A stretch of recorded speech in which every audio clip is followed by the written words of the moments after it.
బలపడి ఈయనే క్రీస్తు అని రుజువుపరచుచు దమస్కులో కాపురమున్న యూదులను కలవరపరిచిన ప్రార్థన. పరిశుద్ధుడా, ప్రేమ కలిగిన తండ్రి, ఈ దిన ఆరాధనలో ఇంతవరకు మీరు మాకు తోడుగా ఉన్నారు. తిరిగి నాయన జీవము కలిగిన నీ మాటలు మేము ధ్యానం చేయించుండగా ప్రభువా మీరే మాతో మాట్లాడమని నీ నామములో జయము దయచేయండి. చదివిన వాక్య భాగము నుండి మీకు కావలసిన ఆత్మీయ సత్యాలను బయలుపరచమని యేసు నామమున అడుగుచున్నాం తండ్రి, ఆమేన్. ప్రియమైన దేవుని బిడ్డలారా, మనం చదువుకున్న వాక్య భాగం మీ అందరికీ తెలిసిందే. అదేమంటే, ఒక సౌలు అనే వ్యక్తి దేవుని సంఘాన్ని పాడు చేయడానికి పూనుకొనగా దేవుడు అతన్ని మార్చుకొని మళ్ళా అదే సంఘాన్ని స్థాపించేవానిగా ఎన్నుకున్నాడు. ఎందుకు ఇలాగూ జరిగింది? ఎందుకనంటే, నేను ప్రశ్నిస్తుంది, చిన్నప్పుడు నేను ఈ సౌలు గురించి వింటున్నప్పుడు అనుకునేవాడిని, దేవుడు ఇట్లా ఎందుకు అతన్ని వదిలేశాడు? అబ్బా, ఎంత శిక్షించాడు క్రైస్తవుల్ని, ఎంత బాధ పెట్టాడు. అతని యొక్క సాక్షి వింటే బాధ కలుగుద్ది. స్త్రీలను, పురుషులను, చిన్నలను, పెద్దలను తారతమ్యం లేకుండా క్రైస్తవులు అనబడిన వారిని ఘోరాతి ఘోరంగా హింసించినవాడు సౌలు. ఎందుకనంటే అతనికి క్రైస్తవ్యం అంటే ఏమాత్రం కూడా ఇష్టం ఉండదు. అలాంటి వ్యక్తిని దేవుడు మార్చుకుని తన శిష్యుడిగా చేసుకుని మళ్ళీ తన పరిచర్యలో వాడుకోవటం ఏంటి? ఎలా ఎందుకు చేశాడు దేవుడు? అతన్ని శిక్షించాలి కదా అని తెలిసి తెలియని ఊహలో నేను అనుకునేవాడిని. ప్రియమైన దేవుని బిడ్డలారా, ఒకవేళ ఈ వాక్య భాగం ధ్యానం చేస్తున్నప్పుడు మీకు కూడా అదే ఆలోచన గన ఉన్నట్లయితే ఈ సమయంలో మంచి సమాధానాన్ని మనం చూడబోతున్నాం. ఎలాగున దేవుడు ఒక వ్యక్తిని మార్చుకుని తన పని కొరకు వాడుకుంటాడు. ఎలాగున ఒక వ్యక్తి తనకు శత్రువుగా ఉన్నప్పుడు తనకు మిత్రుగా దేవుడు చేసుకోగలడు. ఒక వ్యక్తి తన నామాన్ని పాడు చేస్తున్నప్పుడు, అవమానపరుస్తున్నప్పుడు, కించపరుస్తున్నప్పుడు, హీనపరుస్తున్నప్పుడు దేవుడు ఆ వ్యక్తిని మార్చి ఎలాగున మరలా తిరిగి తన నామాన్ని మహిమపరిచే వ్యక్తిగా దేవుడు వాడుకోగలడు అనేది ఇక్కడ వ్రాయబడింది.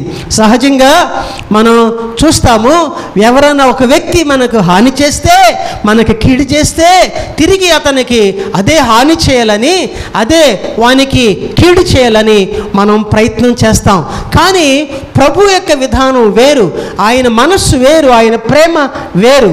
ఈ దినాల్లో మన దేశంలో చెప్పుకొని గర్వించవలసిన విషయం ఏంటంటే, లోక్సభలో రాహుల్ గాంధీ యేసుక్రీస్తు ఫోటో చూపించి యేసుక్రీస్తు క్షమించేవాడు, ఒక చెంప కొడితే మరొక చెంప చూపించమన్నాడు అని దేశం నలుమూలల మొత్తం ప్రపంచమంతా కూడా ఈ సమాచారం తెలుసుకునేలాగున ఒక చక్కటి సాక్ష్యం ప్రభువును గురించి, మళ్ళీ పైగా పొడి మాటలు కాదు, యేసు ప్రభు వారి యొక్క పిక్చర్ బొమ్మ చూపించి లోక్సభ అంతట్లో హౌస్ అంతా కూడా ఆ లోక్సభ అంతా కూడా గమనిస్తుండగా ప్రభువును గురించి ఒక సాక్ష్యం చెప్పడం అనేది ఈరోజు ఈ సౌలు అనే వ్యక్తి ఎలాగో ప్రభువుకు శిష్యుడిగా ఆయన సాక్షిగా అవడానికి గల కారణం అనేది అక్కడ మనకు అర్థమవుతుంది.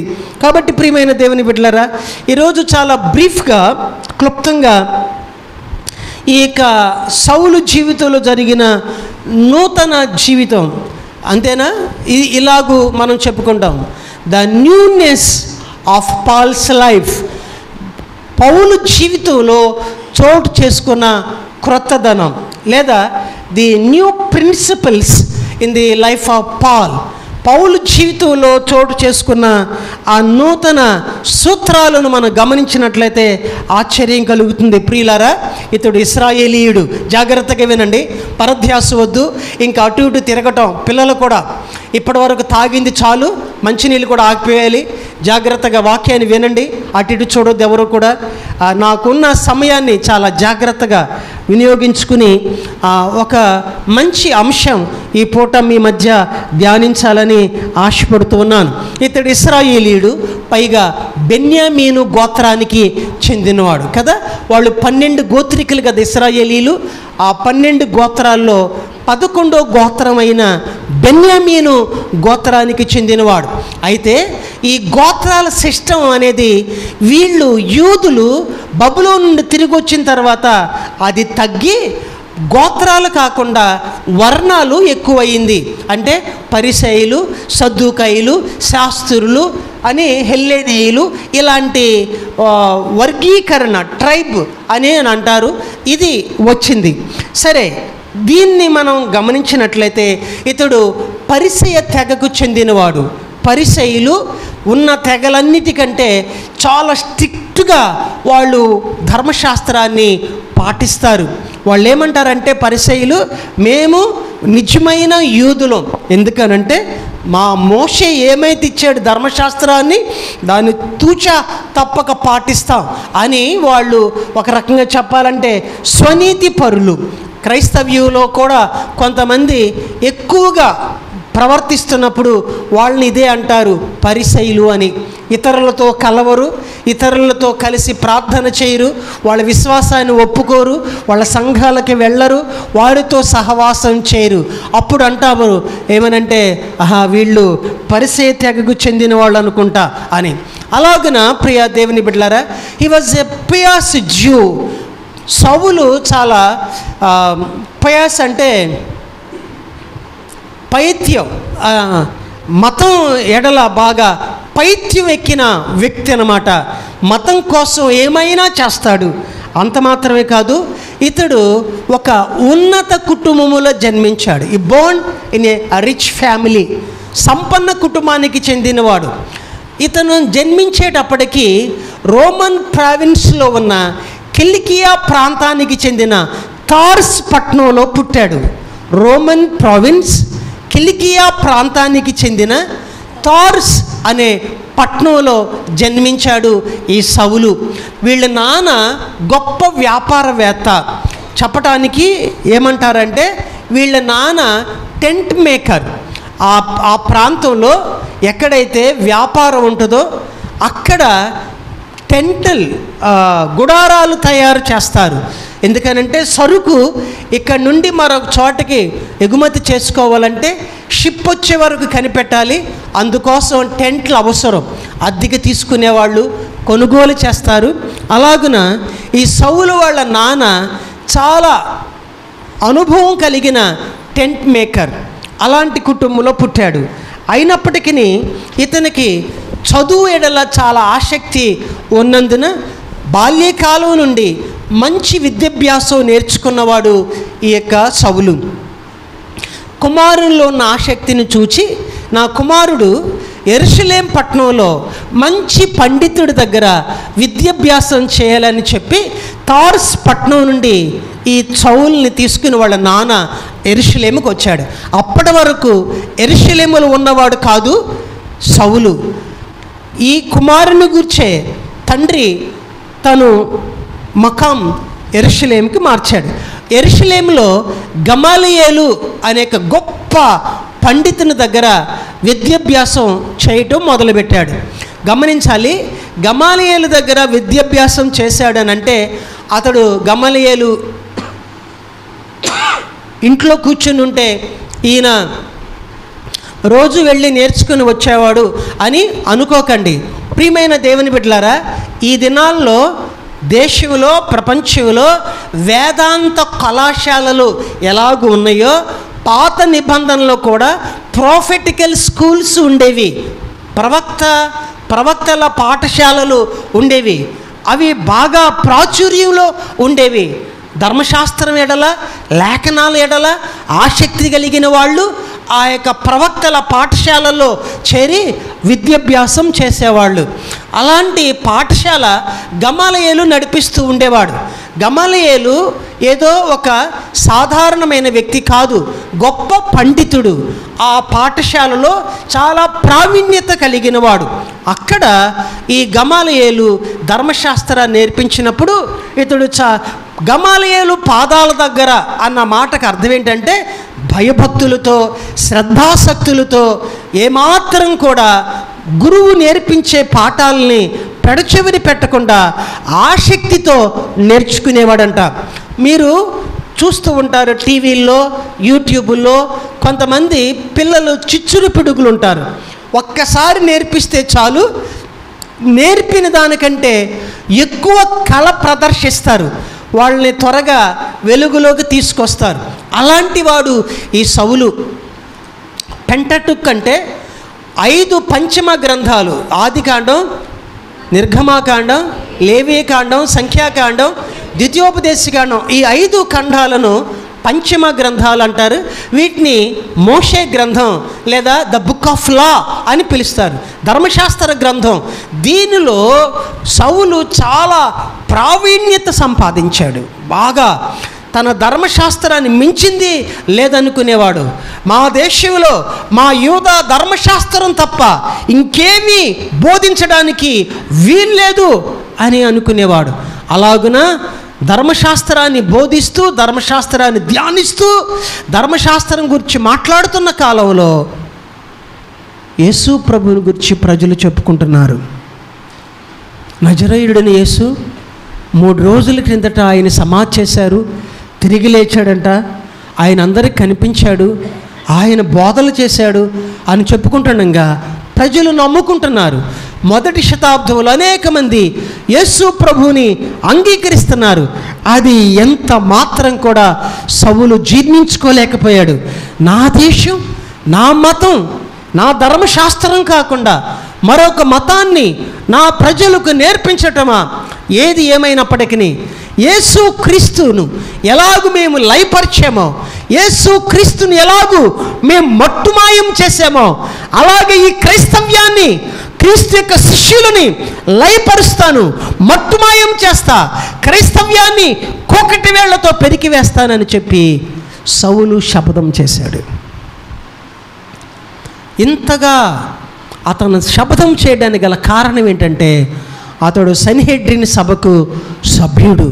ఎందుకంటే ప్రియమైన దేవుని బిడ్డలారా, ఒక విషయాన్ని తీర్పు తీర్చాలంటే అది ధర్మశాస్త్రం తెలిసిన యూదులు తప్ప ఆ రోమీయులు వాళ్ళేదో పేరుకు మాత్రం పాలిస్తున్నారు, కానీ న్యాయం అన్యాయం తీర్పు తీర్చాలంటే యూదుల దగ్గరికే రావాలి. అందువలన ఈ తీర్పు తీర్చే సభను సన్హెడ్రిన్ సభ అంటారు. దాంట్లో 70 మంది ఉంటారు. ఆ 70 మందిలో ఈ సౌలు ఒక సభ్యుడు. నేను ఇంకా వెనక్కి వెళ్ళట్లేదు. పూర్వకాలంలో కూడా ఈ సన్హెడ్రిన్ సభ ఉండేదని, ఆలోచన సభ, తీర్పు సభ, దానికి దావీదు తండ్రి యెషయి కూడా సభ్యుడు అని అలాంటి ఆధారాలు కొన్ని ఉన్నాయి. ముందుకు వెళదాం. ఎలాగ నా ప్రియమైన దేవుని బిడ్డలారా, ఈ క్రైస్తవులు అవుతున్నారు, అక్కడ ప్రార్థన చేస్తున్నారు, ఇక్కడ సంఘం ఏర్పడింది, చాలామంది క్రైస్తవులు అవుతున్నారు అన్న మాట అతను తట్టుకోలేకపోయాడు. అదొక ద్వేషం, ఈర్ష్య, కక్ష, క్రోధం, అసూయ, క్రైస్తవ్యం అంటేనే, క్రీస్తు అంటేనే అసహించుకోవటం ప్రారంభించాడు. అలాగున వాదించటం, క్రైస్తవులపై తిరుగుబాటు చేయటం, వారి మీద దాడి చేయటం చాలక అతడు సన్హెడ్రిన్ సభకు సభ్యుడు కాబట్టి దమస్కులో ఉన్న క్రైస్తవులను పట్టి బంధించి తీసుకురావడానికి తాకీదు పొందాడు. ఆ తాకీదు పొంది అతడు వెళుతూ ఉండగా దమస్కు రోడ్లో ప్రభువు అతన్ని దర్శించాడు. ఎన్కౌంటర్డ్ విత్ గాడ్, దైవ దర్శనం అతనికి కలిగింది. అతని జీవితంలో ఒక టర్నింగ్ పాయింట్ ప్రారంభమైంది. దేవునికి మహిమ కలుగును గాక. ఇది ప్రభు అయిన యేసుక్రీస్తు యొక్క ప్రత్యేకత. సండే స్కూల్ స్టోరీ చదువుకునేటప్పుడు, సండే స్కూల్లో వింటూ ఉన్నప్పుడు నాకు కోపం రగిలిపోతూ ఉండేది. దేవుడేంటి పడిపోయి మాట్లాడటం, అతను పడగొట్టి మాట్లాడటం ఏంటి, అక్కడే చంపేయాలి కదా సౌల్ని, అక్కడే బుద్ధి వచ్చేటట్లు చేయాలి కదా అని అనుకునేవాడిని. కానీ యేసు ప్రభువారు ప్రేమామయుడు, యేసయ్య జాలి కలిగినవాడు, యేసయ్య దయ కలిగినవాడు, యేసయ్య కరుణామయుడు, కనికరమయుడు, క్షమించే దేవుడు, రక్షించే దేవుడు, అద్భుతాలు చేసే దేవుడు. కాబట్టి ఆశ్చర్యమైన కార్యం ఇతని జీవితంలో చోటు చేసుకుంది. కాబట్టి ప్రియమైన దేవుని బిడ్డలారా, ఆ పడిపోయిన తర్వాత ఏం జరిగింది అనేది కొద్ది నిమిషాలు ఈ సందర్భంలో మీతో మాట్లాడాలనుకుంటున్నా. అంటే మరి ఇప్పటి వరకు మాట్లాడింది ఏంటి అని అంటారా? నేను మాట్లాడబోయే వర్తమానానికి ఉపోద్ఘానిచ్చాను. I have shared the introduction to my sermon.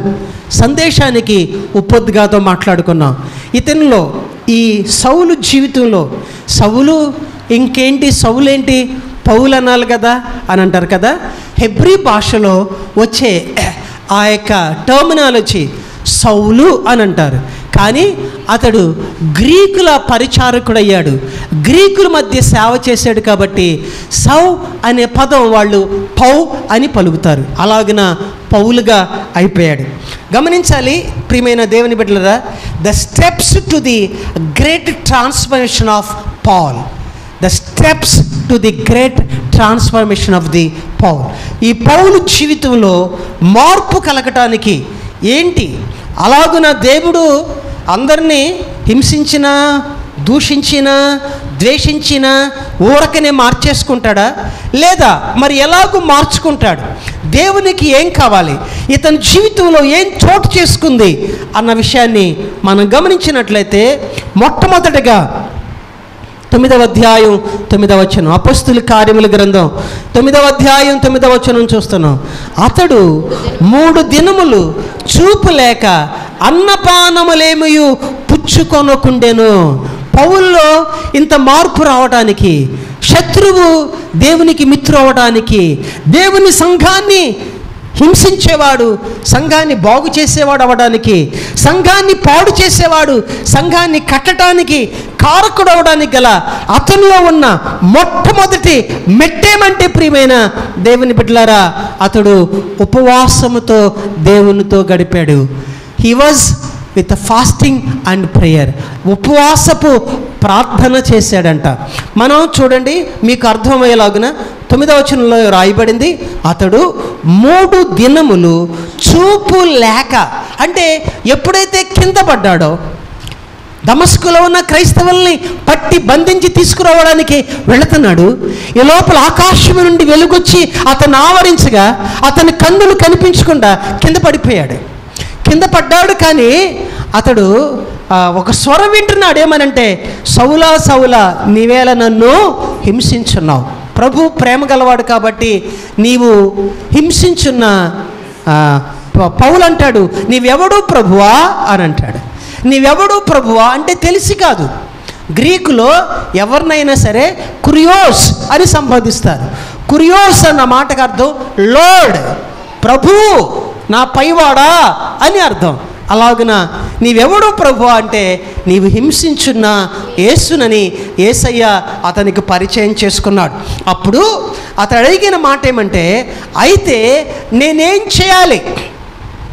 నేను పడిపోయే కింద, కన్నులు కనిపించట్లా, చేతకాని వాడిని అయిపోయాను, నా వల్ల కావట్లేదు, నేను ఇప్పుడు ఏం చేయాలి అని అన్నాడు. ప్రభు చెప్పాడు, నువ్వు లేచి తిన్ననదనబడిన వీధిలోనికి వెళ్ళు, అక్కడ ఏం చేయాలో నీకు చెప్పబడుతుంది. అది అక్కడ అతడు ఏం చేశాడయ్యా అని మనం గమనించినట్లయితే, అతడు దేవుని సన్నిధిలో 3 దినాలు ఉపవాసం ఉన్నాడు. ప్రియమైన దేవుని బిడ్డలారా, ఇది ఒక వ్యక్తిని దేవునికి దగ్గరగా చేయడానికి, పాడైన వ్యక్తిని బాగు చేయడానికి, కఠినాత్ముని జాలిగలవానిగా చేయడానికి, ఒక వ్యక్తి జీవితంలో క్షమ, దయ, కృప, కనికరం పొందుకోవడానికి ఆధారం ఏంటంటే, మొట్టమొదట మనం దేవునితో ఉపవాసం ఉండి ఆయనతో గడపాలి.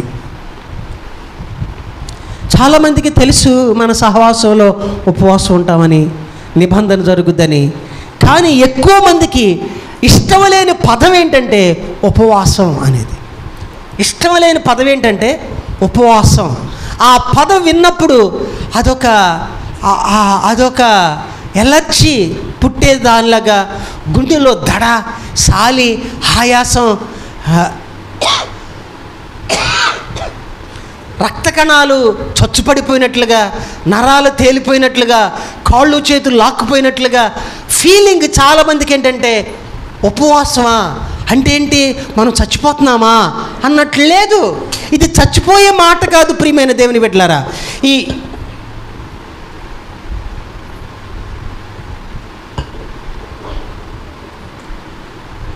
నిన్ను దేవునికి దగ్గరగా చేసే మాట ఏమనంటే ఉపవాస ప్రార్థన. ఒక మంచి భక్తుడు ఇలా అన్నాడు, fasting is an outward expression of inward commitment. ఎంత మంచి మాట అండి.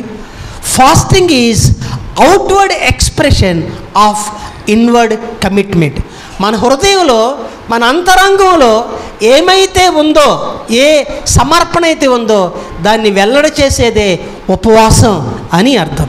చాలామంది భక్తులు, సమాజం, పట్టణాలు, దేశాలు వాళ్ళ మీదకు ఉపద్రవం, కష్టం, నష్టం, శిక్ష, దేవుని యొక్క మహోగ్రత రాబోతుందని తెలిసినప్పుడు వాళ్ళు చేసిన పని ఏంటంటే ఉపవాసం ఉండి ప్రార్థన చేశారు. దేవాది దేవుడు స్వయాన ఆయనే చెప్పాడు, యోనా నినివే పట్టణానికి వెళ్ళి చెప్పు, దాని దుర్గతి గొప్పగా ఉంది, నేను దాన్ని నాశనం చేయబోతున్నాను అని దేవుడు చెప్పమన్నాడు. వెళ్ళి అలా చెప్పినందుకు వాళ్ళు చేసిన పని ఏంటంటే, యోనా గ్రంథం 3వ అధ్యాయం 8వ వచనం మనం చదివినట్లయితే, యోనా గ్రంథం 3వ అధ్యాయం 8వ వచనంలో ఇలాగు రాయబడింది. ఈ మాట ఒకసారి గమనించండి.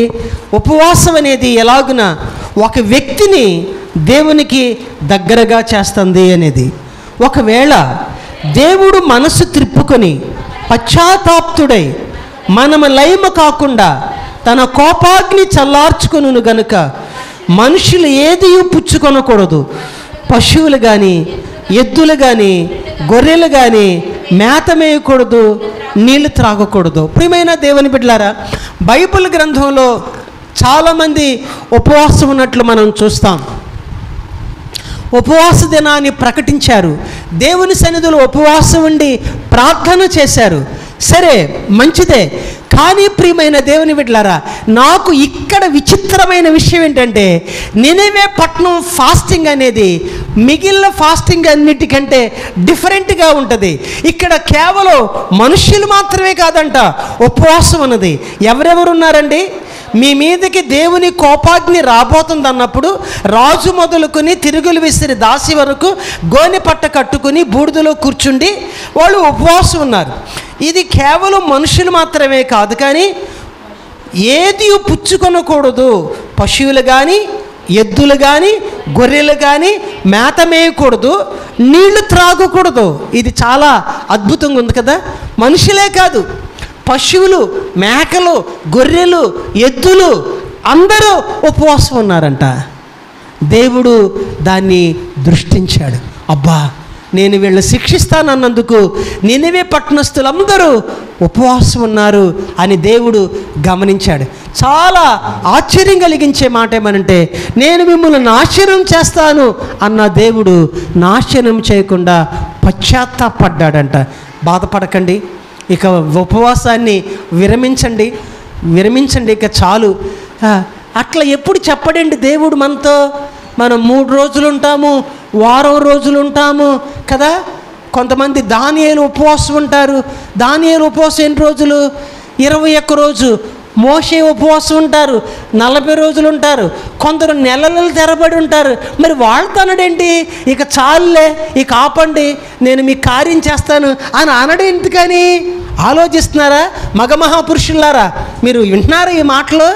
దేవుడు ఎప్పుడు కూడా అబ్బురపడి, అబ్బా నా కుమారుడా, నా కుమార్తె, మీ ఉపవాసం నేను చూడలేకపోతున్నా, మీరు ఉపవాసం ఉంటుంటే నాకు నీరసం వస్తుంది, ఇక ఆపండి అని అనడు. ఎందుకని దేవుడు?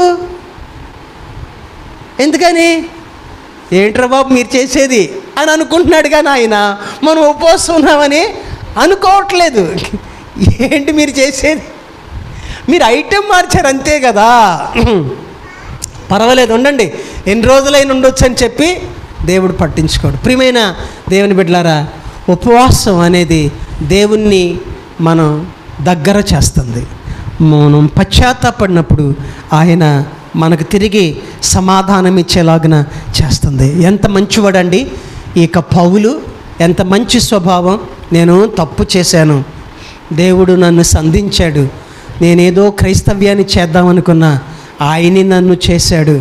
క్రైస్తవ్యం లేకుండా చేద్దామనుకున్నా, ఆయనను లేకుండా చేయగలడు, కానీ నేను ఆయనతో పశ్చాత్తపడాలని 3 దినములు అన్నపానములు పుచ్చుకొనకుండా దేవునితో గడిపాడంట.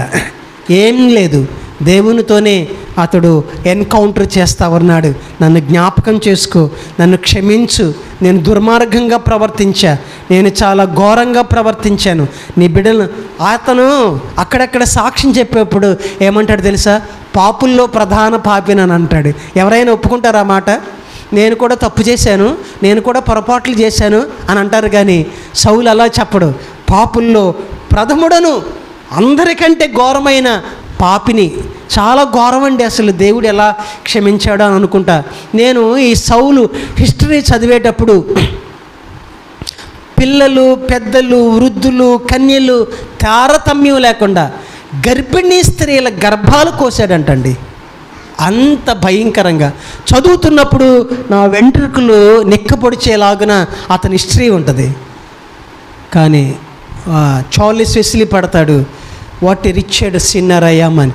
నేనెంత ఘోరమైన పాపిని అని పాడతాడు. కానీ మనం ఎంత ఘోరమైన పాపులం కాదు, కానీ ఆయన ఎంత దయగల దేవుడో అది మనం జ్ఞాపకం చేసుకోవాలి.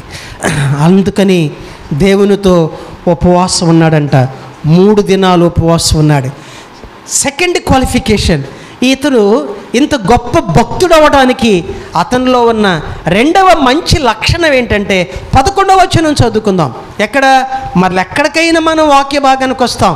అపొస్తలుల కార్యముల గ్రంథం 9వ అధ్యాయం 11వ వచనం ఏమనుందంటే, 11వ వచనంలో అతడు, ప్రభువా ఇదిగో నేనున్నాను. దేవుడు అననీయతో మాట్లాడుతున్నాడు. అననీయ నేనున్నాను అంటున్నాడు. అందుకు ప్రభువు, నీవు లేచి తిన్నని దనబడిన వీధికి వెళ్ళి యోదాను అని ఇంట తార్సువాడైన సౌలు అనువాని కొరకు విచారించుము. ఇదిగో అతడు ప్రార్థన చేయుచున్నాడు. దేవునికి స్తోత్రం, హల్లెలూయా. సౌలు గూర్చిన విషయాలు మీరు ఎవ్వరూ మర్చిపోకూడదు. మొట్టమొదటిది అతనిలో ఉన్న బెస్ట్ క్వాలిఫికేషన్ ఏంటంటే 3 దినాలు ఉపవాసం ఉన్నాడు. రెండవదిగా దేవుడే అననయ అనే ప్రవక్త చెప్తున్నాడు, ఇదిగో బాబు అననయ వెళ్ళి ఆ తార్సువాడైన సౌలు ఆ యోదావాని ఇంట ఉన్నాడు, అతని కొరకు ప్రార్థన చేయని అంటున్నాడు. చెబుతూ దేవుడు సౌలును గూర్చి అననీయతో మాట్లాడుతూ ఒక మంచి మాట పరిచయం చేస్తున్నాడు. అదేంటంటే, బిహోల్డ్ హి ఈజ్ ప్రేయింగ్. దేవునికి స్తోత్రం. ఇదిగో అతడు ప్రార్థన చేయుచున్నాడు. అననీయ అంటాడు, ప్రభువా నీకు ప్రార్థన చేసినట్లు కనపడుతున్నాడా? లేదు, అతడు బొడ్లో కత్తి ఉంటుంది, పొడుస్తాడు, నరుకుతాడు, ముక్కలు చేస్తాడు, పట్టి బంధించి తీసుకెళ్తాడు, అది కనపట్లేదా? అననయ ఇదిగో అతడు ప్రార్థన చేయుచున్నాడు. దేవునికి స్తోత్రం. ప్రియమైన దేవుని బిడ్డలారా, a prayer brings communication with God. ప్రార్థన అనేది దేవునితో సంబంధాన్ని ఏర్పాటు చేస్తుంది. ఇప్పటివరకు సౌలుకి దేవునికి ఏం సంబంధాలు లేవు. వీళ్ళిద్దరు విరోధులు, శత్రువులు. ప్రార్థన హక్కును చేర్చుకునేలాగా చేసింది. దేవుడే చెప్తున్నాడు, ఇదిగో అతడు ప్రార్థన చేయుచున్నాడు. ఒక ఆయన అన్నాడు, prayer is a communication with God, it's relation with God. Prayer brings fellowship with God. ఎంత అద్భుతమైన మాట అండి. ప్రార్థన అంట భక్తుని దేవునికి దగ్గర చేస్తుంది. ప్రార్థన భక్తునికి దేవునికి సంబంధం ఏర్పాటు చేస్తుంది. ప్రార్థన భక్తునికి దేవునికి సహవాసం ఏర్పాటు చేస్తుంది. సహవాసం ఎంత మంచి మాట అండి. A prayer brings fellowship with God. నీకు నీ దేవునికి సత్సంబంధం, సహవాసం కలిగించేదే ప్రార్థన. నా ప్రియమైన దేవుని బిడ్డలారా, పురుషులారా, స్త్రీలారా, చిన్నలారా, పెద్దలారా, యవనులారా, కన్యకలారా, మీ జీవితంలో మీకు మీ దేవునికి సంబంధం ఎలాగుంటుందంటే మీ ప్రార్థనా జీవితాన్ని బట్టి.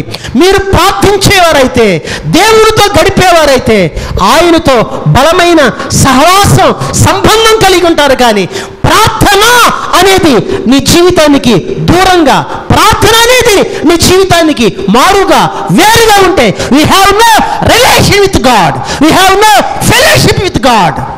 పేరుకి ప్రార్థన వాళ్ళు ప్రార్థన చేస్తాం, ప్రార్థనకు వస్తాం, కానీ ప్రార్థన చేయరు, ప్రార్థన ఉండదు, ప్రార్థన జీవితం అనేది తెలియదు. విచారం. Prayer brings communication with God. నీకు నీ దేవునికి సత్సంబంధాన్ని కలుగజేసేదే ప్రార్థన. ఇతడు ఎంత గొప్ప పాపి, ఎంత గొప్ప విరోధి, ఎంతమందిని చంపాడు, ఎన్ని నీచమైన కార్యాలు చేశాడు, నన్ ఆఫ్ దట్. అదంతా అవసరం లేదు. కానీ దేవునికి ఇక్కడ ఏం చూశాడంటే, ఇదిగో అతడు ప్రార్థన చేస్తున్నాడు. మనల్ని దేవుడు అంగీకరించడానికి, మనల్ని దేవుడు చేర్చుకోవడానికి ఈ మెట్టు మనలో ఉందా? ప్రార్థించే వారంగా ఉన్నామా? ప్రార్థన అంటే కష్టం, ప్రార్థన అంటే ఇబ్బంది, ప్రార్థన అంటే చేదు, ప్రార్థన అంటే ఇష్టం ఉండదు, నిబంధన దినాలు ఇష్టం ఉండవు, ఆన్లైన్ ప్రేయర్ అంటే ఇష్టం ఉండదు, కష్టం. నీకు మేలు చేయాలి దేవుడు, నేను స్వస్థపరచాలి దేవుడు, నీకు సహాయం చేయాలి దేవుడు, దేవుడు నీ కుటుంబాన్ని బాగు చేయాలి, నీ పిల్లల్ని అభివృద్ధి పరచాలి, నీ పంటలను దీవించాలి, నిన్ను ఆశీర్వించాలి. కానీ ప్రార్థన చెయ్యవు. నీకు ప్రార్థన అవసరం లేదు.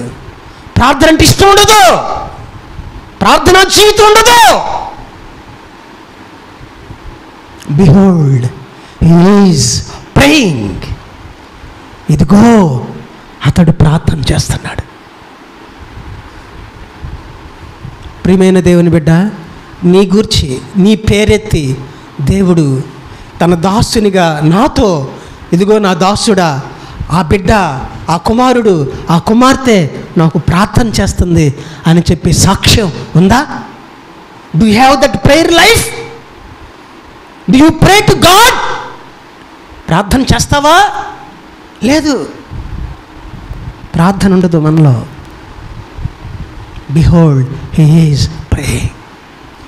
అతడు ప్రార్థన చేస్తున్నాడు. Saul became acceptable the sight of God.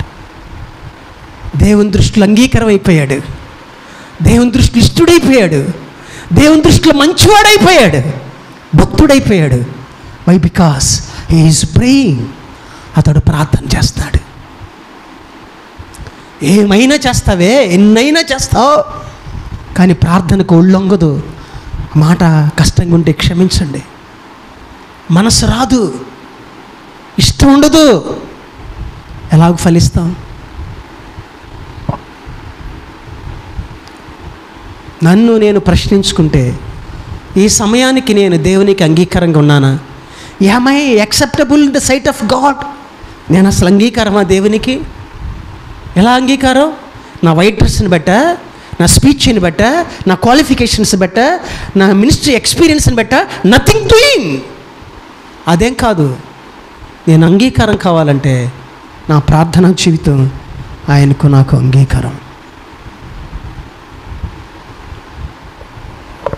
12వ వచనం, అపోస్తుల కార్యముల గ్రంథం 9వ అధ్యాయం 12వ వచనం.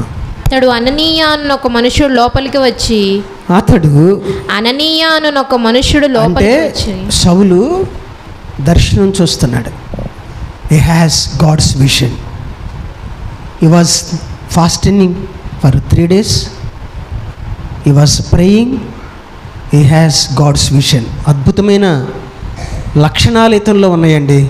చూడండి ఎంత మంచి మాట. 12వ వచనం, అతడు అంటే పౌలు అననీయ అనునొక మనుష్యుడు లోపలికి వచ్చి తాను దృష్టి పొందినట్లు తల మీద చేతులుంచుట చూచి ఉన్నాడని చెప్పాను. ఏం జరిగిందండి? చూచి ఉన్నాడు. హి హ్యాస్ గాడ్స్ విజన్, దర్శనం. అతనికి దర్శనం కలిగింది. ఎంత పాపి, ఎంత ఘోరం, ఎన్ని నీచమైన పనులు చేశాడు కాదు, అతనికి దర్శనం కలిగింది. అతని దీక్ష, అతని భక్తి అతన్ని ఏం చేసిందంటే దైవ దర్శనానికి నడిపించింది. అననీయ అనే ఒక మనుష్యుడు లోపలికి వచ్చి తల మీద చేతులుంచి ప్రార్థన చేయటం అతడు దర్శనమందు చూచి ఉన్నాడు.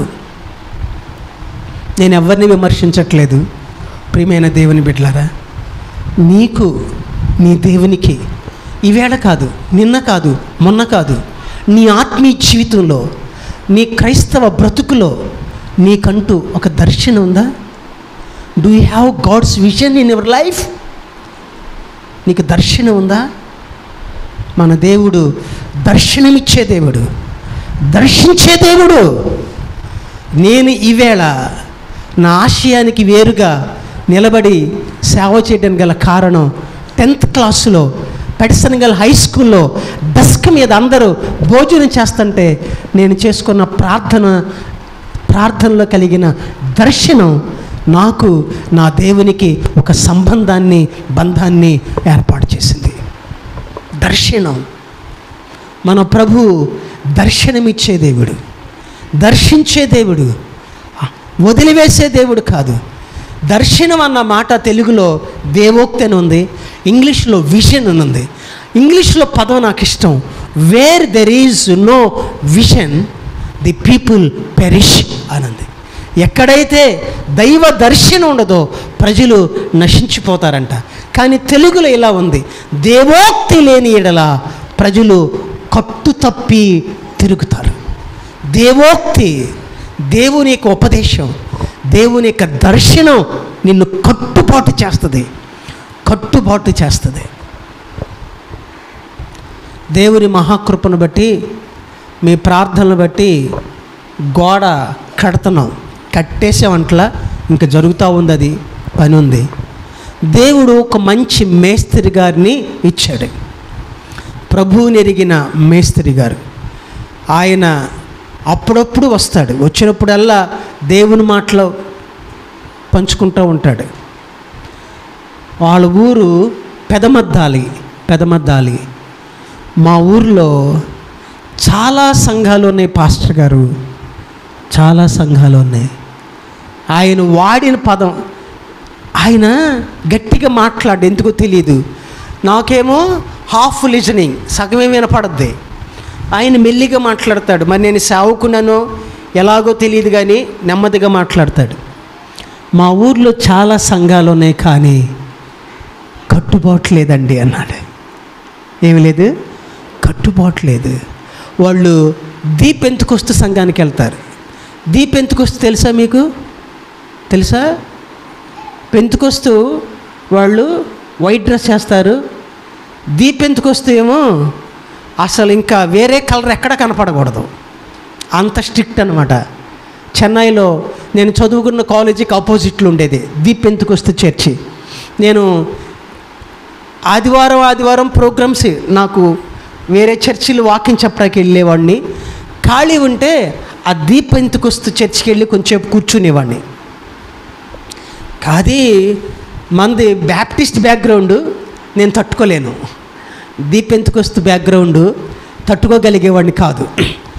అది అయ్యా ఏంటి మంది బాప్టిస్ట్, మాకు ఇంతవరకు తెలియదు, అట్లయితే వచ్చేవాళ్ళం కాదు అనుకుంటారేమో. ఈ అనుభవం వేరు. బాప్టిస్ట్ ఏమో వాక్యానికి ప్రాధాన్యత ఇస్తారు, పెంతుకొస్తేమో పరిశుద్ధాత్మకు ప్రాధాన్యత ఇస్తారు. సరే, అదే వద్దు. ఆయన ఆ సంఘానికి వెళ్తాడు పెద్దమద్దాల్లో. ఆయన చాలా బాధగా చెప్పే మాట ఏంటంటే, మా ఊర్లో చాలా చర్చిలు ఉన్నాయి కానీ కట్టుబాటు లేదండి అని అంట. కట్టుబాటు లేని సంఘాలు అయిపోయినాయి. ఒకరి సంగతి అనవసరం, మన ఊరిలో ఏ సంఘాలు ఉన్నాయి, లేదా మనకు ఉన్న ఊరిలో ఏ సంఘాలు ఉన్నాయి, అవి ఎట్లా ఉంటున్నాయి, మనది ఎలా ఉంటుంది కాదు, ఒక్కరి గురించి కాదు, కానీ మనకు దేవునికి సరైన కట్టుబాటు కలిగి ఉన్నామా? అది మనం దేవునితో దర్శన అనుభవం కలిగిన వారమైతే తప్పకుండా ఒక కట్టుబాటు కలిగి ఉంటాం. Where there is no vision the people perish. దేవోక్తి లేని ఎడల ప్రజలు కట్టు తప్పి తిరుగుతారు. ప్రియమైన దేవుని బిడ్డలారా, నువ్వు ప్రభువు నమ్ముకున్నావంటే, బాప్తిసం తీసుకున్నావంటే, కమ్యూనియన్లో చేపెడుతున్నావంటే, సహవాసానికి వస్తున్నావంటే, నిబంధనకు వస్తున్నావంటే, నీకు నీ దేవునికి ఒక కట్టుబాటు లేదా? ఉంది కాబట్టేగా వచ్చేది. అయితే కట్టుబడి ఉన్నామా? ఇంకను ఆ కట్టుబాటులో ఉన్నామా లేదా అనేది ప్రశ్న. ఇది దేవుడు అడుగుతున్నది. దేవుని సేవకునిగా నా కన్సర్న్, మీ ఆత్మల కాపరిగా నా బాధ్యత. అందుకే దేవుని వాక్యాన్ని జ్ఞాపకం చేస్తున్నా. Do you have God's vision in your life? నీ జీవితంలో దైవ దర్శనం ఉందా? ఆ దర్శనానికి కట్టుబడి ఉన్నావా బిడ్డా? దేవుని బిడ్డ, దేవుని కుమార్తె, కుమారుడా, ప్రభు అడుగుతున్నాడు,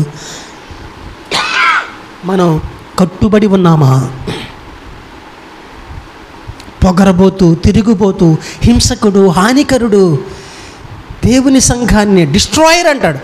I'm the destroyer of the God's church అంటాడు. అతని సాక్ష్యంలో దేవుని సంఘాన్ని నాశనం చేసిన వాడను అని చెప్తాడు. కానీ ఇప్పుడు దేనికి కట్టుబడి ఉన్నాడంటే ఆ ఉపవాస ప్రార్థనలో, ఆ 3 దినాల ప్రార్థనలో ఏమైతే దేవుడు దర్శనమిచ్చాడో దానికి కట్టుబడి ఉన్నాడంట.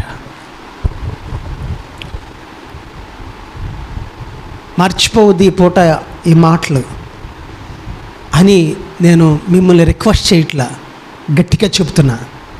ఒకటేంటంటే అతన్ని దేవునికి భక్తునిగా చేయడానికి అతనిలో ఉన్న మంచి లక్షణం ఒకటేం చెప్పుకున్నాం, 3 దినాలు ఉపవాసం ఉన్నాడు. రెండవదిగా ఏం చేశాడు? ప్రార్థన చేశాడు. మూడవదిగా ఏం కలిగింది? దర్శనం.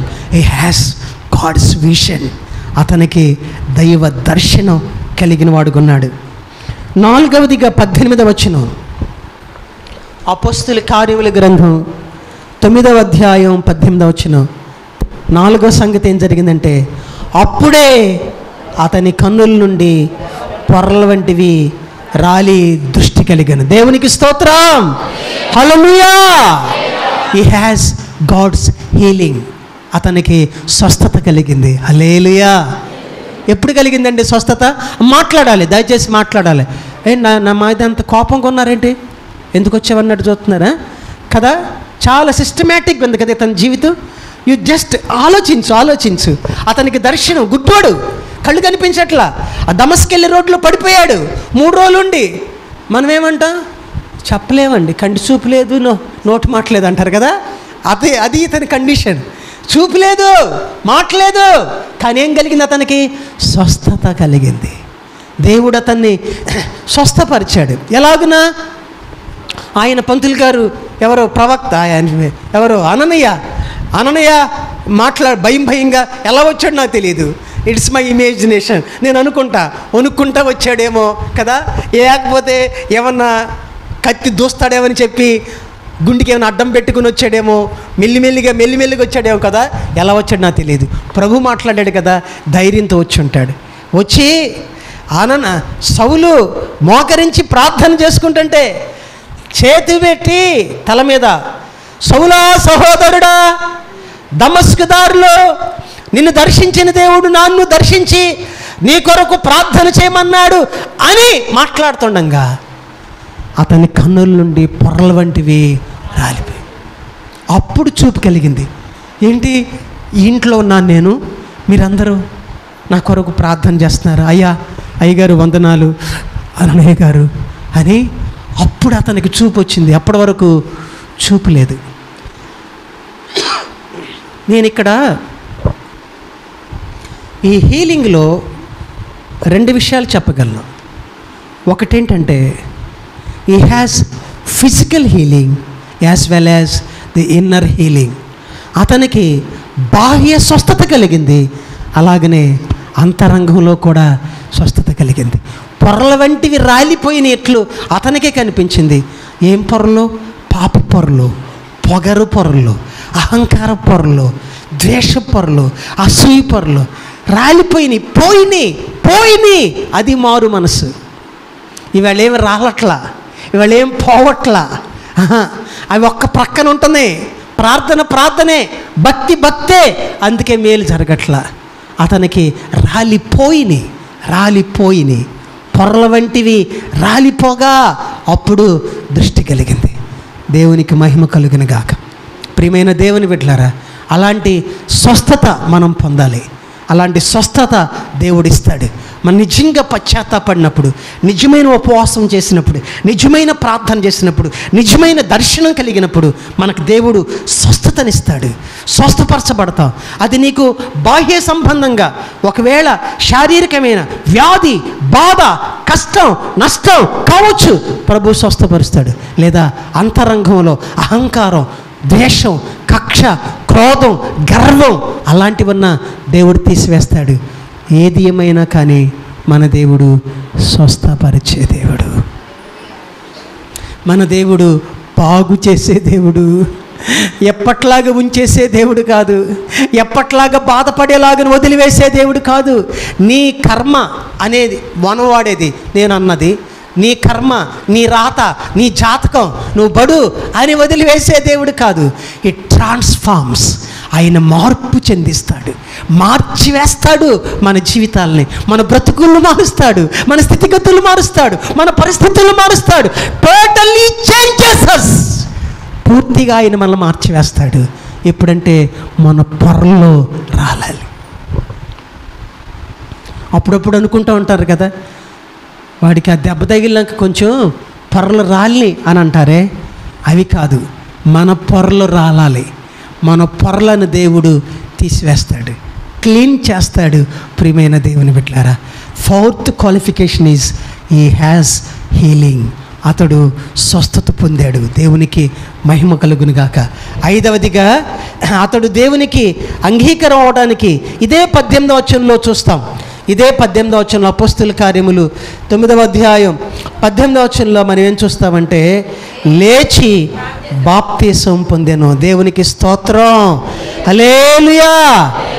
స్వస్థత కలగ్గానే ఏం చేశాడండి? బాప్తీసం పొందాడు. అమ్మా నాకు చూపు వచ్చింది, వేడి వేడి ఇడ్లీ పెట్టండి అని అనలేదు.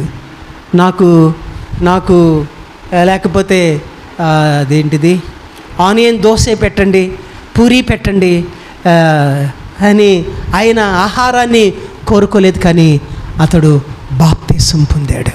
బాప్తీసం అన్న మాటకు అర్థం ఏంటి దేవుని బిడ్డలారా? అందరూ బాప్తీసం పొందినారే కదా. బాప్తీసం అన్న మాటకు అర్థం ఏంటి? లోకంలో చచ్చిపోయి ప్రభువులో జీవించాడు.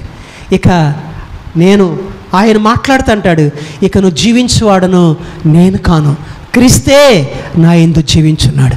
నూతన జీవితం, నూతన బ్రతుకు, నూతన కార్యక్రమం. క్రైస్తవుడంటే అలాగండి. మార్పు చెందిన జీవితాలంటే అలాగూ. అందరూ అతను చూసి విచిత్రంగా ఆశ్చర్యపోతున్నారు. కానీ అతడే మాత్రం కూడా సందేహించకుండా నిబ్బరంగా, నిర్భయంగా, ఎవరిని ఆలోచన చేయకుండా అతను కలిగిన వ్యక్తిగత అనుభవాన్ని బట్టి అతడు బాప్తిసం పొంది ఆ తర్వాత ఆహారం పుచ్చుకొని బలపడ్డాడంట. ముందేం చేశాడు? బాప్తిసం పొందాడు. చూపు వచ్చింది కదా, సమస్య పరిష్కారం అయింది, బాగుపడ్డాడు. బాగుపడిన తర్వాత ఇంక ఉపవాసం పని కదా. మనం కూడా అందుకే ఏం చేస్తాం? ఉపవాసం ఉండి కనిపెట్టుకుని అప్పుడు బాప్తిసం తీసుకుంటాం. అవునా కాదా? కొంతమంది కొన్ని సహవాస వాళ్ళ సిస్టమ్స్ ఉంటాయి. దర్శనం వచ్చే వరకు, పాపక్షమాపణ కలిగే వరకు ఇక కూర్చుని లేవరు. ఎప్పుడైతే ఆ పాపక్షమాపణ అనుభవం, దర్శనం కలిగిందో అప్పుడు డైరెక్ట్గా బాప్తిసం తీసుకుంటారు. అందుకని మనం కూడా ఏం చేస్తామంటే నిబంధన చేస్తూ ఉండగా ప్రభువు ఇచ్చిన అనుభవాన్ని బట్టి అప్పుడు బాప్తిసం తీసుకుంటారు. బాప్తిసం లోకంలో చనిపోయి ప్రభు కొరకు జీవించేది బాప్తిసం. 6వదిగా చాలా అద్భుతమైన విషయం అండి, చాలా అద్భుతమైన విషయం. బాప్తిసం పొందాడు, చూపు కనపడుతుంది, అన్నీ బాగానే ఉన్నాయి. త్వరగా ఇంటికి వెళ్ళిపోయి వాళ్ళ అమ్మ నాన్నకి చెప్పాలి, అలా చేయలే. ఫ్రెండ్స్కి చెప్పాలి, అలా చేయలే. ఏం చేశాడు? He has Christian fellowship. అతడు దేవుని బిడ్డలతో సహవాసం చేశాడు. అది 6వది. చదువుదామా? 19వ వచనం. పిమ్మట అతడు దమస్కులోనున్న శిష్యులతో కూడా కొన్ని దినములు ఉండెను అన్న మాటకు అర్థం ఏంటంటే దేవుని బిడ్డలతో, అపోస్తులు శిష్యులతో కూడా గడిపాడు. అయ్యా నాకు ఇంతవరకు తెలియక నేను మూర్ఖంగా ప్రవర్తించాను, ఏదేదో దూషించానయ్యా క్రీస్తుని, ఆ క్రైస్తవ్యం అనేది లేకుండా చేయాలనుకున్నాను, క్రీస్తు నిజం కాదనుకున్నా, నాకు వాక్యం చెప్పండి అయ్యా, ఎలాగో ప్రార్థన చేయాలో చెప్పండి అయ్యా, ప్రభు కొరకు ఎలాగో జీవించాలో నేర్పించండి అయ్యా, ప్రభు కొరకు ఎలాగో సమర్పించుకోవాలో నేర్పించండి అయ్యా అని బాప్తిసం పొందిన తర్వాత బయలుదేరి సినిమాకి వెళ్ళలేదండి కదా. మనకు అదే కదా సిస్టం. కొన్ని దినాలు ఉపవాసం ఉంటాం, ఆ తర్వాత పక్కింటి వాళ్ళతో కలిసి షికారులకు వెళ్తాం. లేదు, హీ హ్యాస్ గాడ్స్ ఫెలోషిప్. అతడు సహవాసం చేశాడు, దేవుని బిడ్డలతో గడిపాడు, ప్రార్థన నేర్చుకున్నాడు, భక్తి నేర్చుకున్నాడు, పరిశుద్ధత నేర్చుకున్నాడు, పవిత్రత నేర్చుకున్నాడు, లోకాన్ని ఎలాగ విసర్జించాలో నేర్చుకున్నాడు, దేవుని కొరకు ఎలాగ జీవించాలో నేర్చుకున్నాడు. He has fellowship with God's people. దేవుని బిడ్డలతో సహవాసం చేశాడు. అతని జీవితం మారిపోయింది, కథ మారిపోయింది, రూట్ మారిపోయింది. గతంలో పుల్లైతో ఎల్లైతో ఉండేవాడు, ఇప్పుడు దేవుని బిడ్డలు పేతురు, యోహాను, ఆంద్రేయ అనే దైవజనులతో సహవాసం చేస్తున్నాడు. What is your fellowship now days? ఈ రోజుల్లో నీ సహవాసం ఏంటి దేవుని బిడ్డ? నీ స్నేహం ఎక్కడా? నీ స్నేహితులు ఎవరు? With whom your fellowship? ఎవరితో స్నేహం, ఎవరితో సహవాసం, ఎవరితో సంబంధాలు, ఎవరితో చట్టాపట్టాలేసుకు జీవించేది, ఎవరితో నీ కథా కమానిషి, ఎవరితో? You should have God's fellowship. దైవ సహవాసం చేయాలి. దేవుని బిడ్డవు కదా నువ్వు రక్షించబడ్డావు కదా, నువ్వు బాప్తిసం పొందావు కదా. నీ స్నేహం మారాలి, నీ సహవాసం మారాలి, నీ రూటు మారాలి, నీ మాట మారాలి, నీ క్రియలు మారాలి. అందుకే ఇవన్నీ మార్చుకోవటానికి శిష్యులతో కొన్ని దినములుండెను.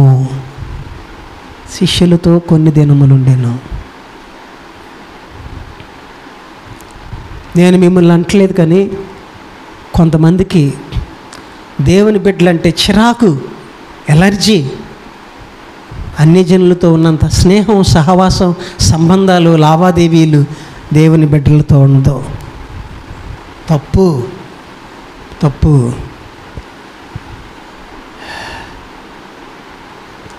చీకటి నుండి వెలుగులోనికి, మరణఛాయ నుండి జీవములోనికి, అసత్యం నుండి సత్యంలోనికి వచ్చాడు. కాబట్టి టోటల్ చేంజ్, మొత్తం మారిపోయింది. కథంతా మారింది, చూపు మారింది, మాట మారింది, నడక మారింది, స్వభావం మారింది. Everything has been changed. అంతా మారిపోయింది. చివరిగా ముగింపులో ఏం చేశాడండి ఆ తర్వాత ఆయన? నాకు ఇష్టమైన మాట, ఇది నా సబ్జెక్ట్ అసలు. అంటే నేను మిమ్మల్ని ఏమి ఇంకా ఎక్కువసేపు తీసుకోను. వెంటనే 20వ వచనం, వెంటనే సమాజ మందిరంలో యేసే దేవుని కుమారుడని ఆయన గురించి ప్రకటించుచూ వచ్చాను. అది టెస్టిఫయింగ్ జీసస్. యేసయ్య గురించి సాక్ష్యం చెబుతున్నాడు. అది సహవాసం చేసిన తర్వాత ఇక ఇప్పుడు ఏం చేస్తున్నాడంటే, వాళ్ళెవరో చెప్పడం కాదు, ఈయనే మొదలుపెట్టాడు. యేసే క్రీస్తు, యేసు దేవుని కుమారుడు, యేసు లోకరక్షకుడు అని ఇంకా వివరంగా 22వ వచనం కూడా చదువుకున్నాం కదా మనం. అదొకసారి చూడండి ఎంత వివరంగా ఉందో అక్కడ. అయితే సౌలు మరి ఎక్కువగా బలపడి ఈయనే క్రీస్తు అని రుజువుపరచుచు దమస్కులో కాపురమున్న యూదులను కలవరపరచెను. యూదులను కలవరపరచడం ఏంటి? ఇదేంట్రా, మొన్నటి వరకు మన ఈ సౌలు మొన్నటి వరకు క్రైస్తవుల్ని హింసించాడు, బాధలు పెట్టాడు, ఇప్పుడు ఇతను చెప్తున్నాడు ఇలాగూ యేసే క్రీస్తు అని చెప్తున్నాడు అంటే, లేదు కుదరదు, ఇతను లేపేద్దాం, ఇతను చంపేద్దాం అని మొదలుపెట్టారంట. దేవుని బిడ్డలారా, ఆ రాత్రి సౌలుని దమస్కు పట్టణంలో చంపుదామని ప్రయత్నం చేస్తున్నప్పుడు సౌలుని గంపలో పెట్టి గోడ మీదుగా దాటించి అతన్ని తప్పించారంట. లేకపోతే ఆ రాత్రి సౌలుని చంపేసేవాళ్ళు. ఎవరు? సొంత వాళ్ళే, యూదులే, పొరుగు వాళ్ళు కాదు, వాళ్ళే. ఎందుకనంటే యేసుక్రీస్తు దేవుడు కాదని చెప్పించాలనుకున్నారు. కానీ ఇతను ఏం చేస్తున్నాడంటే యేసే క్రీస్తు అని సాక్ష్యం చెబుతున్నాడు. అది పరిపూర్ణమైన క్రైస్తవ జీవితం. రక్షించబడ్డాం, ప్రభువుని నమ్ముకున్నాం, ఎన్నో మేలులు పొందుకున్నాం, ఎంతో అనుభవం పొందుకున్నాం ప్రభువుని గురించి. పొరపాటున పన్నెత్తి పక్క వాళ్ళకి ప్రభు గురించి మాట్లాడాం. అది మన క్రైస్తవ్యం. ఇది మనం గ్రాటిట్యూడ్ టువర్డ్స్ గాడ్. దేవుడు మనల్ని రక్షించుకున్నందుకు చూపించే కృతజ్ఞత ఇది. ఒక్కరితో మాట్లాడాం, ఎవరికి చెప్పాం ప్రభువుని గురించి. తప్పు. మనం ప్రభు గురించి మాట్లాడాలి, ప్రభువుని గురించి పంచుకోవాలి, యేసయ్యని గురించి తెలియచేయాలి, ఆయన ప్రేమను గురించి చెప్పాలి, ఆయన స్వస్థతను గురించి చెప్పాలి, ఆయన అద్భుతాల గురించి చెప్పాలి, ఆయన నిజమైన దేవుడు అని చెప్పాలి, ఆయన రక్షకుడు అని చెప్పాలి, ఆయన రాబోతున్నాడని కూడా చెప్పాలి. అలా చెప్పకపోతే నీవు చెప్పనందుకు నీ నిర్లక్ష్యాన్ని బట్టి మరొక ఆత్మ నశించిపోతున్నప్పుడు నువ్వు దేవునికి లెక్క చెప్పవలసి ఉంటుంది. మనమందరం అకౌంటబుల్ టు గాడ్. తెలుసా మీకు? మనమందరం రేపొద్దున ఆ మధ్యాకాశంలో సింహాసనం ఎదుట నిలబడినప్పుడు సాక్ష్యం చెప్పవలసి ఉంది. మనం చెప్పవలసి కూడా చెప్పకపోతే దేవునికి లెక్క చెప్పవలసిన వారు ఉంటున్నాం. క్రైస్తవ్యం అనేది ఏదో జూజాయిగా ఆటోమేటిక్గా కాలం గడిపి వెళ్ళిపోయేది కాదు. అందుకు యేసు ప్రభు నమ్ముకుందాం అనుకున్నావా? అందుకు మాత్రమే దేవుని బిడ్డను అవుదాం అనుకున్నావా? జీవితాంతం పోయిన పడుగుత నీకు దేవుడిచ్చిన ఆయువు గడువంతా కూడా నీ మేలులు, నీ అవసరతలు, నీ అక్రతలు, నీ కోరికలు, నీ అవసరతలు తీర్చుకొని కాలం గడుపుతావు అనుకున్నావా? కాదు. నీవు ఆయన సాక్షిగా ఉండాలని ఆయన కోరుకుంటున్నాడు. ఆయన సాక్షి, మనం ఆయన సాక్షులు అండి. అయినను పరిశుద్ధాత్మ మీ మీదకి వచ్చినప్పుడు మీరు శక్తి నొందుదురు గనుక యోదయ, యెరూషలేములోను, యోదయ, సమరయ, బూది గంతముల వరకు మీరు నాకు సాక్షులయ్యిందరు. అలాగూ ప్రభు కొరకు సాక్ష్యమిచ్చే క్రైస్తవులకు ఉండే కృప మెండుగా దేవుడు మనకు దయచేయునుగాక. ప్రార్థన చేసుకుందాం, ప్రభుని వేడుకుందాం, ఆయన సన్నిధిని మనము చేసుకుందాం. ప్రభువా, ఎంతైనా నమ్మదగిన దేవుడు నాయన, నీ నామం కొనియాడ తగింది.